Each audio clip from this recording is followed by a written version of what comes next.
विद्यानगर में राजा रत्न सिंह का राज्य था और रत्न सिंह अपने प्रजा से दिलों जान से प्यार करता था। कुछ समय पहले पड़ोसी राज्य ने विद्यानगर पर आक्रमण कर दिया।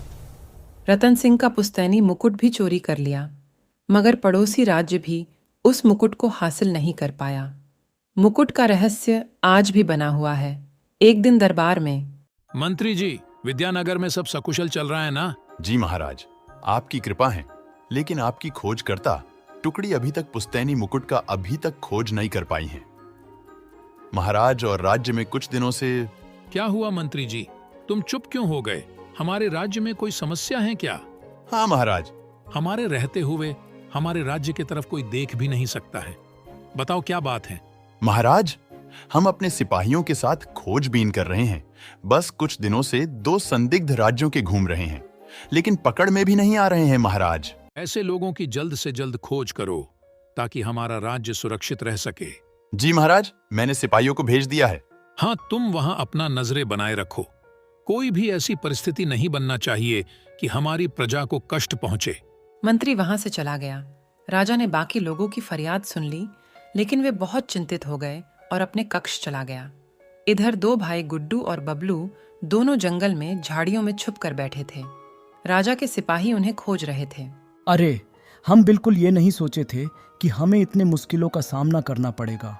हाँ, गुरुजी ने हमें कहाँ फंसा दिया। सैनिक हमें ढूंढ रहे हैं। अगर हम इनके हाथ आएंगे तो पता नहीं ये हमारा क्या करेंगे। यहाँ से वापस चले क्या? नहीं नहीं, वापस जाकर गुरुजी को क्या मुंह दिखाएंगे। ठीक है भाई, जैसी तुम्हारी इच्छा।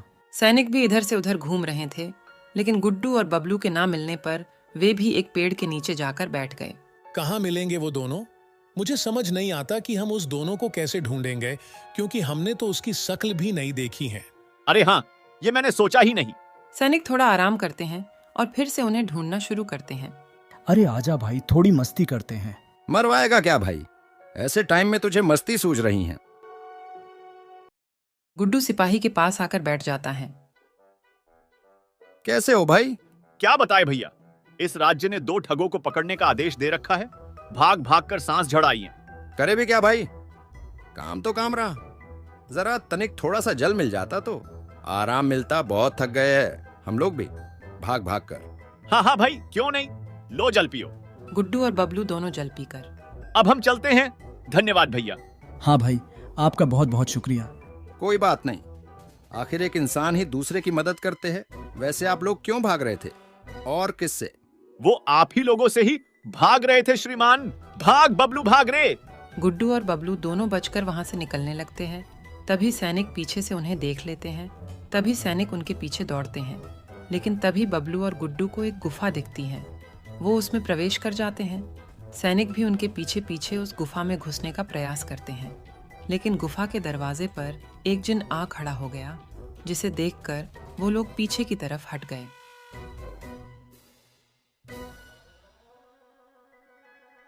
कौन हो तुम और इस गुफा में क्यों जाना चाहते हो? आपने उन दोनों को अंदर प्रवेश क्यों करने दिया? हमें भी उनके पीछे जाना है।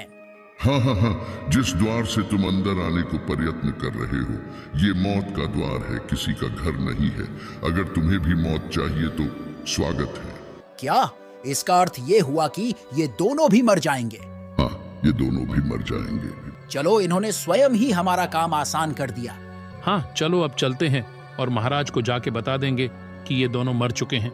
सिपाही वापस महल लौट गए और उसने मंत्री को जाकर सूचना दे दी कि अब वे दोनों मारे जा चुके हैं।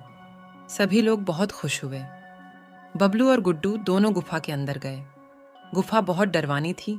दोनों बुरी तरीके से डर रहे थे कि तभी उसके सामने एक बहुत बूढ़ी औरत आई, जिसे देखकर बबलू और गुड्डू दोनों देखकर डर रहे थे।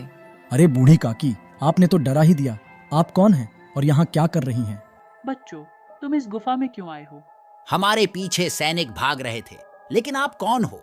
जिस उद्देश्य से आप लोग भटक रहे हो, मैं जानती हूँ। मैं तुम्हें सही दिशा दिखाऊंगी, जिससे कि तुम इस गुफा से आसानी से निकल सकते हो। हाँ हाँ, बताइए ना। वैसे भी इस गंदी सी गुफा में बहुत ही बदबू आ रही है और हमारी सांसें रुक रही हैं। आप यहाँ कैसे रह लेती हो?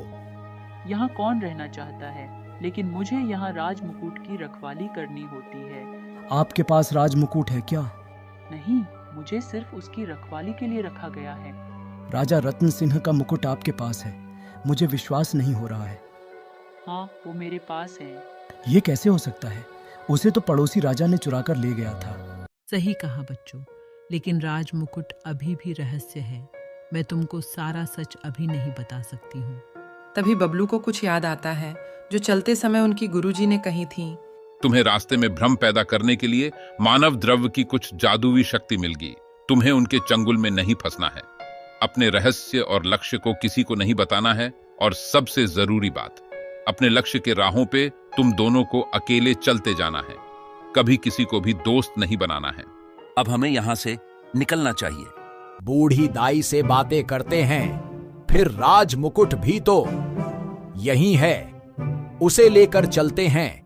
हमें सबसे पहले बूढ़ी दाई को बातों में फंसाना है, और फिर वो राज मुकुट को लेकर यहाँ से चलना है। गुरुजी की बातें याद करो। तुम वो सब बातें भूल गए क्या जो गुरुजी ने बोला था?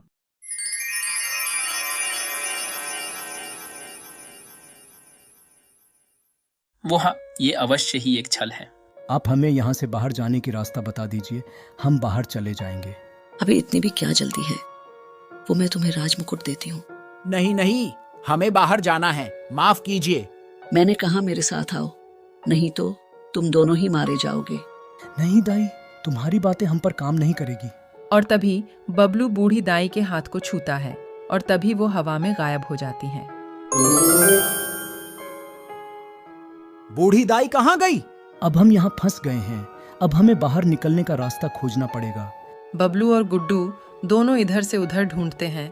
तभी उन्हें प्रकाश दिखता है। दोनों खुशी से उछल पड़ते हैं। यस, हमें रास्ता मिल गया। हाँ, चलो चलते हैं।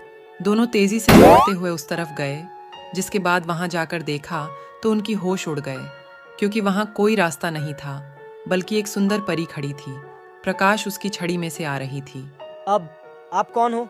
हम तेजी से रास्ता देखकर दौड़े, लेकिन यहाँ आकर बुरी तरह से फंस गए हैं।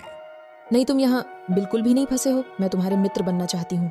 अरे, इतनी सुंदर परी मित्र बनना चाहती है तो हम कैसे मना कर सकते हैं? गुरुजी की बात याद करो गुड्डू, तुम उनकी सारी बातें भूलते जा रहे हो। वो हाँ, मैं बहुत बड़ा बुद्धू हूँ, सारी बातें भूलते ही जा रहा हूँ। ठीक है, फिर अब कोई उपाय सोचो। अभी मेरे दिमाग में कुछ नहीं आ रहा है, इसलिए परी जी से पूछ लेते हैं। हम गलती से इस गुफा में आ गए हैं और हमें इस गुफा से बाहर जाने का रास्ता बता दीजिए। तुम लोगों को मेरे बोगी राक्षस को हराना होगा, और अगर तुम बोगी को हरा दोगे तो तुमको मैं तुम्हारे लक्ष्य तक पहुंचा दूंगी। आप हमारे लक्ष्य के बारे में कैसे जानती है? जो कोई भी राज मुकुट के तलाश में निकलता है, उन्हें इस गुफा में आना ही पड़ता है। इसीलिए मैं सबका लक्ष्य को पहचानती हूँ। आज तक कोई मेरे बोगी राक्षस को नहीं हरा पाया है। हमारे लिए बहुत ही आसान है। तभी वहाँ बहुत बड़ा राक्षस आ गया, जिसे देखकर बबलू और गुड्डू दोनों ही डर गए। लेकिन उन्होंने भगवान को याद किया और मन में अपने गुरुजी का स्मरण किया, और फिर उस राक्षस पर टूट पड़े। लेकिन राक्षस ने उन्हें पहली बार में ही उन्हें फेंक दिया। दोनों बहुत दूर जाकर गिरे। परी हंस रही थी। बबलू और गुड्डू फिर से उठे और बोगी राक्षस पर टूट पड़े। लेकिन यही प्रक्रिया बहुत देर तक चली, और कुछ देर में राक्षस थक कर नीचे गिर गया, जिसके बाद परी का चेहरा उतर गया। दुखी होने का समय नहीं है। परी जी, हमें आगे का रास्ता बताइए। तुमने खुद को सिद्ध कर दिया है, तुम इसके लायक हो। राजमुकुट मेरे पास है। नहीं, राजमुकुट आपके पास नहीं हो सकता। ये राजमुकुट पड़ोसी राजा चुरा कर अपने देश ले जाना चाहता था, और उसके इरादे इसके लिए नेक नहीं थे। और रही बात राजा रत्न सिंह की, वो राजा होकर इसकी रक्षा नहीं कर पाया। इसी कारण से राजा रत्न को दोबारा राजमुकुट नहीं दे सकती थी। अब तुम दोनों की सूझबूझ और साहसीपन से दोबारा विद्यानगर में खुशियां लौटेगी। इस राजमुकुट में ऐसा क्या है? ये राजमुकुट एक जादुई राजमुकुट है। इसमें पूरी दुनिया है। मैं तुम्हें राजमुकुट दे रही हूँ। आगे तुम स्वयं ही इसके बारे में जान लोगे। परी ने एक राजमुकुट बबलू के हाथ में दे दिया, जिसके बाद वहां बहुत तेज प्रकाश आया। बबलू और गुड्डू की आंखें बंद हो गईं जब प्रकाश चला गया। जब दोनों ने आंखें खोली तब वो बहुत हैरान हो गए, क्योंकि वहां से गुफा गायब हो चुकी थी और गुरुजी राजा के साथ सामने खड़े थे। बबलू और गुड्डू ने गुरुजी को प्रणाम किया। चारों तरफ एक नया राज्य था और वहां दूर दूर तक सोने झावरत फैले हुए थे। दोनों को अपने आंखों पर विश्वास नहीं हो रहा था। तुमने ये कर दिखाया है, मुझे तुम दोनों पर बहुत गर्व है। परंतु गुरुजी, ये राजमुकुट का रहस्य ठीक से मुझे अभी तक समझ नहीं आया है। वर्षों पहले यहाँ के राजा पर बहुत हमले हुए, जिसके बाद उस समय के राजा ने अपने आसपास और अपना सारा खजाना जादुई राजमुकुट की मदद से छुपा दिया था। फिर उसके बाद जादुई परी ने राजमुकुट राजा रतन को सौंपा, लेकिन पड़ोसी राजा ने आक्रमण करके उसे लूट लिया। राजा रतन को नहीं पता था कि राजमुकुट कहाँ है, सिवाय मेरे ये कोई नहीं जानता था। इस लक्ष्य के लिए मुझे तुम दोनों से उचित कोई नहीं लगा। आज इस राजमुकुट के वजह से विद्यानगर खुशहाल और समृद्ध होगा। गुरुजी, अब आगे हमें क्या करना है? मैं तुम्हें राजमहल पर ऊंचे पद पर बैठाऊंगा और आधा राज्य तुम दोनों को देता हूँ। वो दिन याद करो जब तुम मेरे पास आए थे। हाँ गुरुजी, आज हम आपके कारण सफल हो गए। हाँ गुरुजी, आज हम गरीब को भी सफलता मिल गई। किसी ने सच कहा है, अगर अच्छा गुरु मिल गया तो मानो भगवान मिल गया। धन्यवाद गुरुजी।